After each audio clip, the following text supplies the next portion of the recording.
इस दुनिया में ऐसे बहुत ही कम स्टूडेंट होंगे जिनको ये प्रॉब्लम नहीं होगी कि पढ़ा हुआ याद नहीं रहता। हम पढ़ तो लेते हैं लेकिन फिर भूल जाते हैं। तो अगर हम भूल जाते हैं तो फिर हमारे पढ़ने का मतलब क्या निकला? ऐसे में सारी मेहनत बेकार चली जाती है। वैसे पहले मैं आपको बता दूं कि अगर आप पढ़ा हुआ याद नहीं रख पाते हैं तो इसका मतलब ये बिल्कुल भी नहीं है कि आपका दिमाग कमज़ोर है। सोचो अगर आपका दिमाग हर चीज़ को याद रखने लग जाए तो एक दिन में हमारे साथ में कितनी चीज़ें होती है। दिमाग का कचरा हो जाएगा अगर दिमाग सारी बातों को याद रखने लग जाए तो। वैसे हमारा मेन टॉपिक है कि हम पढ़ा हुआ याद कैसे रखें। अगर इस प्रॉब्लम का सोल्यूशन निकल गया तो आपका टाइम भी बचेगा और आपको रिजल्ट भी बहुत ज़्यादा मिलेगा। पढ़ा हुआ सब कुछ याद रखना मुश्किल है, लेकिन फिर भी काफ़ी हद तक हम इसे कंट्रोल कर सकते हैं, लेकिन पूरी तरीके से नहीं। मैं आपको 3 तरीके बताने वाला हूँ। अगर आप यूट्यूब पर गूगल पर सर्च करोगे तो आपको कई सारी टिप्स मिल जाएगी, लेकिन ये जो टिप्स मैं आपको बता रहा हूँ ये मेरे पर्सनल एक्सपीरियंस से और काफ़ी रिसर्च करने के बाद मैं आपको बता रहा हूँ। आप यकीन मानिए कि ये 3 टिप्स इतनी ज़्यादा इफेक्टिव है कि इनको यूज़ करने के बाद आपका टाइम भी बचेगा और आपको रिजल्ट भी 2 गुना मिलेगा। तो पहला जो पॉइंट है वो है स्टडी लेस स्टडी गुड। भले ही कम पढ़ो लेकिन अच्छा पढ़ो। विल परेटो ने इस दुनिया को एक महान सिद्धांत दिया जिसे कहा जाता है 80-20 का रूल्स। इन्होंने एक ऐसा नियम दिया जो कि दुनिया की हर वस्तु में हर जगह पाया जाता है। इन्होंने बताया कि आपके 20% एफर्ट्स आपके 80% रिजल्ट में कन्वर्ट होते हैं। इनका कहना है कि आप सिर्फ 20% चीज़ों पर फोकस करो, आपको 80% रिजल्ट सिर्फ इन्हीं से मिलेंगे। एग्जाम्पल के लिए विल परेटो बताते हैं कि दुनिया का 80% पैसा और ज़मीन इस दुनिया के 20% लोगों के पास में है। 80% क्राइम इस दुनिया के 20% लोग करते हैं। 80% ट्रैफिक इस दुनिया के 20% रोड पर होता है। और 80% टाइम हम 20% कपड़े पहनते हैं। और इस दुनिया की 80% एल्कोहल यानी शराब इस दुनिया के 20% शराबी पी जाते हैं। 80% भोजन इस दुनिया की 20% जमीन से निकलता है। 80% बारिश इस दुनिया के 20% बादलों से होती है। इस दुनिया के 80% इन्वेंशन इस दुनिया के 20% साइंटिस्ट ने किए हैं। और सिर्फ यहीं तक नहीं, यही आंकड़ा हमारे अपने यूट्यूब चैनल पर भी लागू होता है। 80% वॉच टाइम उन लोगों से आता है जिन्होंने इस चैनल को सब्सक्राइब नहीं किया है। कहीं आप भी तो उन 80% लोगों में से नहीं हो। और सबसे इम्पोर्टेंट फैक्ट कि 80% रिजल्ट हमारे 20% एक्शन से आता है। और यही रूल आपके एग्जाम में और आपकी पढ़ाई में भी लागू होता है। आपके सिलेबस का पढ़ा हुआ 20% आपको 80% दिलवा सकता है। तो आप 20% मोस्ट इंपॉर्टेंट चीज़ों को निकालें और उनको पढ़ें, और वही 20% चीज़ें आपको 80% रिजल्ट दिलवा सकती है। और आपने जो 20% निकाला है वो आपके सिलेबस के कंपैरिजन में बहुत ही कम है। तो ये जो कम है ना, इसको बहुत ही अच्छे से करो।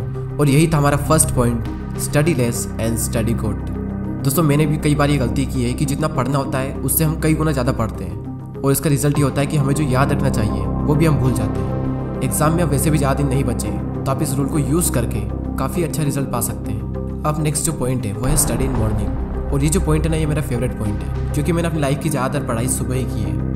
एक तरफ एक स्टूडेंट है जो सुबह जल्दी उठकर 2 घंटे पढ़ाई कर रहा है, और वहीं दूसरी ओर एक और स्टूडेंट है जो दिन में 4 घंटे पढ़ाई कर रहा है। तो ये जो पहला वाला स्टूडेंट है ये ज़्यादा आउटकम दे पाएगा दूसरे वाले के मुकाबले। सुबह जल्दी उठकर पढ़ने के 2 सबसे बड़े बेनिफिट होते हैं। सुबह के टाइम हमारी कंसंट्रेशन सबसे पीक स्टेट पर होती है, और सुबह के टाइम पे जो कंसंट्रेशन होती है शायद ही पूरे दिन में आपको वो कंसंट्रेशन मिल पाएगी। और सेकंड बेनिफिट ये है सुबह जल्दी उठने का कि सुबह कोई भी डिस्टर्ब करने वाला नहीं होता है।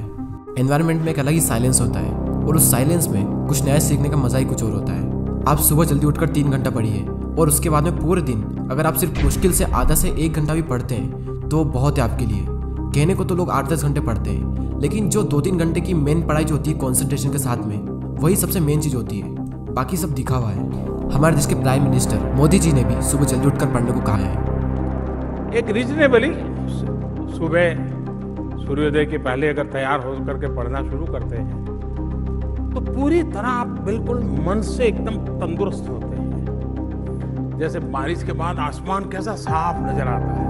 सुबह बहुत ही उत्तम कालखंड होता है, फ्रेश होते हैं, थकान नहीं होती है, और अध्ययन से ही शुरू करते हैं तो ज़्यादा अच्छा रहता है। और ना सिर्फ मोदी जी ने बल्कि हमारे शास्त्रों में, आयुर्वेद में भी यही बात कही गई है कि सुबह के टाइम हमारा ब्रेन सबसे ज़्यादा एक्टिव होता है, और उस टाइम जो भी हम अपने ब्रेन में डालेंगे वो दिमाग में छप सा जाएगा। सो ये था second point, study in morning. अब जो लास्ट जो पॉइंट है वो बहुत ही ज़्यादा इंपॉर्टेंट पॉइंट है, और ये पॉइंट आप सबको ऑलरेडी पता है, लेकिन हर कोई इस पॉइंट को बहुत ही इग्नोर करता है।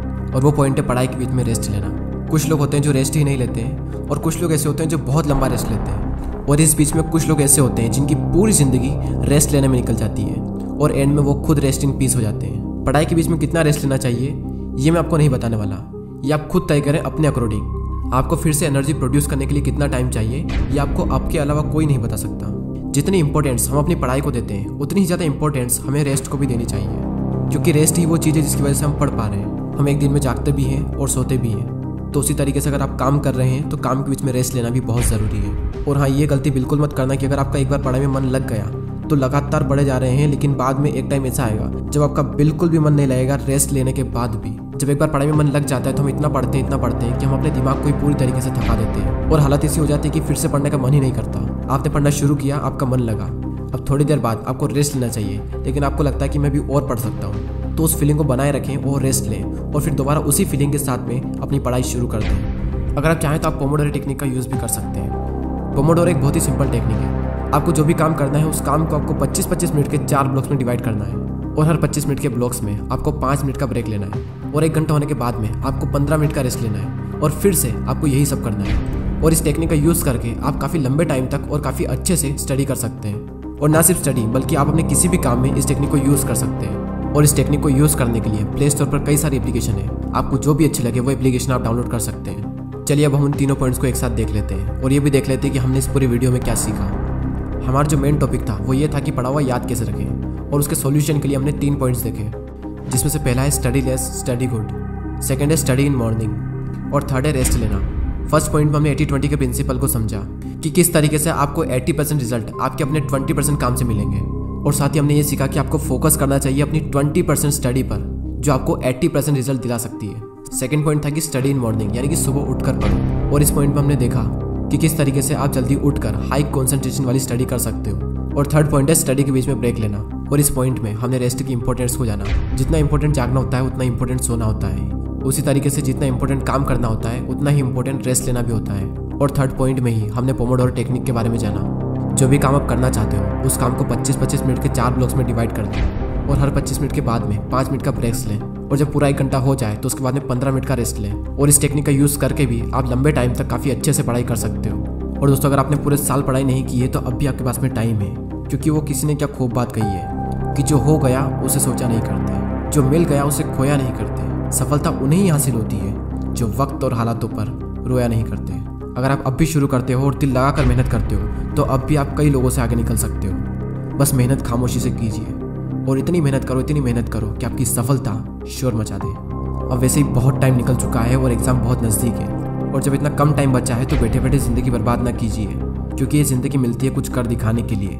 रोके अगर आसमान हमारे रास्ते को तो तैयार हो जाओ आसमान झुकाने के लिए। अब बात आती है उन 80% लोगों की जो वीडियो तो देखते हैं लेकिन सब्सक्राइब नहीं करते। यूट्यूब पर आपको वीडियो बिल्कुल फ्री में मिल रहा है और सब्सक्राइब करने का भी यूट्यूब आपसे पैसा नहीं लेता है, तो फिर मैं ये सोचता हूँ कि आप सब्सक्राइब क्यों नहीं करते। दोस्तों, बहुत मेहनत लगती है वीडियोस बनाने में। आपका एक सब्सक्राइब और एक कमेंट मुझे बहुत मोटिवेट करता है आने वाले टाइम में इससे भी अच्छे वीडियोस बनाने के लिए। मैं लेता हूँ आपसे अलविदा। Thanks for watching.